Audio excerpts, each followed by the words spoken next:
సుగ్రీవుడు, హనుమంతుడు మొదలైన వానరములు రాముడి దగ్గర కూర్చున్నారు.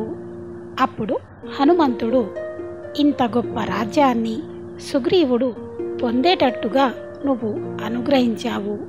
అందుకని రామా, నువ్వు ఒక్కసారి కిష్కింధ నగరానికి వస్తే నీకు అనేక రత్నములను బహుకరించి నీ పాదాలకి నమస్కరించి సుగ్రీవుడు ధన్యుడు అవుతాడు అని అన్నాడు.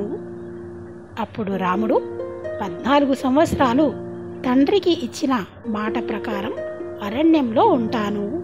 నేను గ్రామంలో కానీ నగరంలోకి కానీ ప్రవేశించి నిద్రపోను.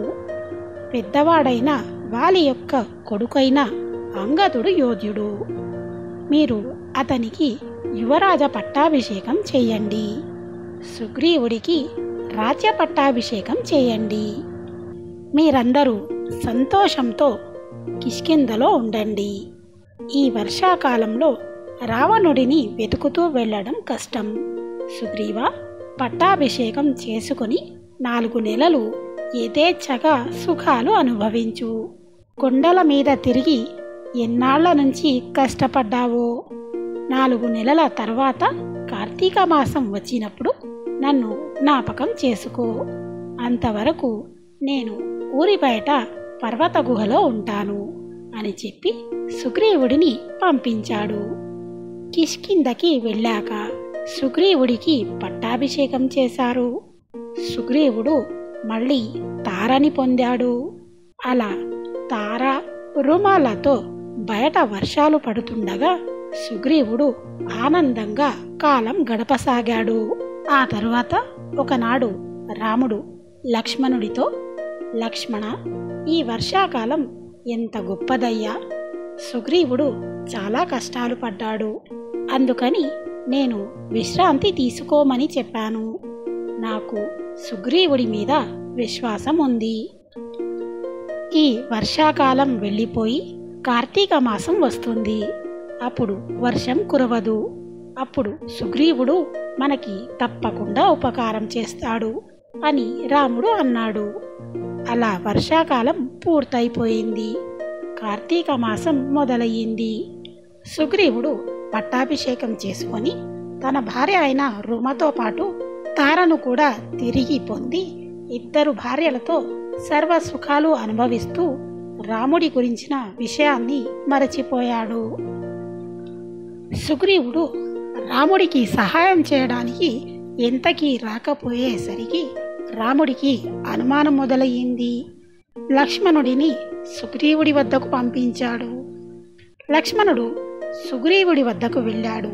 వెళ్ళి, నువ్వు రాముడికి ఉపకారం చేస్తానని ఒప్పుకున్నావు, కానీ ప్రత్యుపకారం చేయలేదు. నీ ప్రవర్తన చూసి మా అన్నయ్య నిన్ను మంచివాడు అనుకున్నాడు, కానీ నువ్వు చేసిన మేలు మరచిపోయావు అని అన్నాడు లక్ష్మణుడు. ఆ మాటలు విన్న తార లక్ష్మణుడితో, లక్ష్మణ, రాముడు చేసిన ఉపకారం వల్లనే సుగ్రీవుడు ఈనాడు ఇంత గొప్ప రాజ్యాన్ని, ఐశ్వర్యాన్ని, రుమని నన్ను పొందగలిగాడు. చాలా కాలం సుఖాలకు దూరంగా ఉండడం వలన సుగ్రీవుడు ఈనాడు సమయాన్ని మరిచిపోయాడు. కానీ సుగ్రీవుడు ఏ రుమయందు, ఏ రాజ్యమునందు నాయందు ఆనందముతో సుగ్రీవుడు ఈ సమయాన్ని మర్చిపోయాడో, అదే సుగ్రీవుడు రామకార్యం కోసం అవసరమైతే నన్ను, రుమని, రాజ్యాన్ని వదిలేస్తాడు. కాబట్టి కొద్ది కాలంలోనే సీతమ్మ రాముడిని కలవడం సుగ్రీవుడు చూస్తాడు అని అంది. అప్పుడు సుగ్రీవుడు, లక్ష్మణ, నేను రాజ్యాన్ని, భార్యని పోగొట్టుకున్నాను. మళ్ళీ రాముడి అనుగ్రహంతో వాటిని పొందాను. కేవలం తన చూపు చేత, బాణ ప్రయోగం చేత రాముడు లంకని కాల్చేయగలడు. అటువంటి రాముడికి సహాయం చేయడానికి నేను ఎంతటి వాడిని. నా రాముడే కదా అని ప్రేమ చేత కాలాన్ని మర్చిపోయాను. నేను కాలాన్ని మరిచిపోయిన మాట యథార్థమే లక్ష్మణ.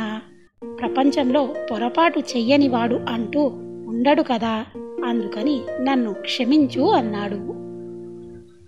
అప్పుడు లక్ష్మణుడు, నువ్వు మా అన్నయ్యకి నాథుడిలా ఉన్నావు. నీ వంటి వాడి నీడలో ఉన్న రాముడి పని జరిగి తీరుతుంది. అపారమైన శక్తి ఉంది కూడా. తిరగబడకుండా తప్పు జరిగితే ఇలా చేతులు కట్టుకొని క్షమించమని అడగగలిగే ధార్మికమైన బుద్ధి మా అన్న రాముడి దగ్గర ఉంది. సుగ్రీవా, అది నీ దగ్గర కూడా ఉంది. ఆ పర్వత గుహలో బాధపడుతున్న నీ స్నేహితుడిని ఓదార్చు.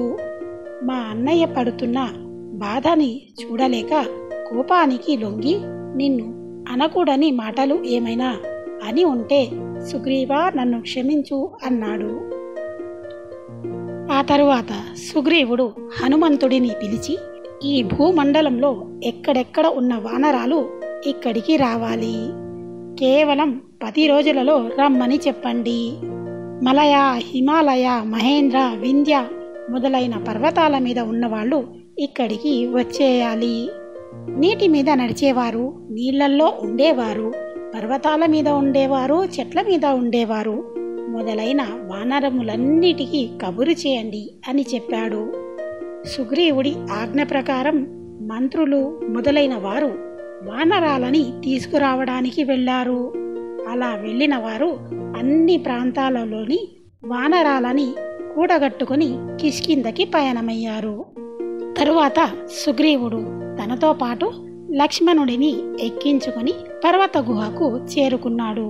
అప్పుడు ఆయన రాముడి దగ్గరికి వెళ్ళి పాదాభివందనం చేశాడు. అప్పుడు రాముడు సుగ్రీవుడిని కౌగిలించుకున్నాడు. అప్పుడు సుగ్రీవుడు, రామ, నువ్వు ఇచ్చినదే ఈ రాజ్యం, ఈ భార్య. కానీ నేను అన్నీ మరిచిపోయాను. కాకపోతే కృతజ్ఞుడనైతే కాదయ్యా. కొన్ని కోట్ల వానరాలు, భల్లూకాలు మొదలైనవి వచ్చేస్తున్నాయి. వీటన్నిటితో ఏ కార్యము చేయాలో నన్ను శాసించు అన్నాడు. రాముడన్నాడు, నీ వంటి మిత్రుడు దొరకడం నా అదృష్టం సుగ్రీవ. సీత ఈ భూమండలం మీద ఎక్కడ ఉంది? ప్రాణములతో ఉన్నదా? ప్రాణములు తీయబడినదా? అసలు ఏ పరిస్థితులలో ఉన్నదో జాడ ముందు కనిపెట్టాలి. అందుకోసం వానరాలని అన్ని దిక్కులకి పంపించి అన్వేషణ జరిగేటట్టు చూడు అన్నాడు. అంతలో అక్కడికి కోట్ల కోట్ల వానరములు వచ్చాయి. వానర రాజైన సుగ్రీవుడు అందరినీ సరిగ్గా నిలబడమన్నాడు. ఇప్పుడు ఆ వానరాలు తమని ఎవరెవరు తీసుకొచ్చారో వాళ్ళ దగ్గరికి వెళ్ళి నిలబడ్డాయి. ఎవరు ఎంతమందిని తెచ్చారో చెప్పండి అని సుగ్రీవుడు లెక్క పెట్టడం ప్రారంభించాడు. ఒక్కొక్కరు లెక్క పెట్టలేనన్ని కోట్ల వానరాలను తీసుకొచ్చారు. అలా 10,000 కోట్లయితే ఒక ఆయుధం, 1,00,000 కోట్లయితే ఒక శంకువు, 1000 శంకువులైతే ఒక అద్భుతం, 10 అద్భుతములైతే ఒక మద్యం, 10 మద్యములైతే ఒక అంత్యం, 20 అంత్యములైతే ఒక సముద్రం, 30 సముద్రములైతే ఒక పరార్థం. అలాంటి పరార్థాలు కొన్ని వేలు ఉన్నాయి ఇక్కడ అని వారు ధృవీకరించారు. అప్పుడు సుగ్రీవుడు వినతుడు అనే వానరాన్ని పిలిచి, వినత, నువ్వు 1,00,000 మంది వానరాలతో బయలుదేరి తూర్పు దిక్కుకు వెళ్ళు అన్నాడు. నీకు 1 రోజుల సమయం ఇస్తున్నాను. 1 రోజులలో సీతమ్మ తల్లి జాడ కనిపెట్టాలి.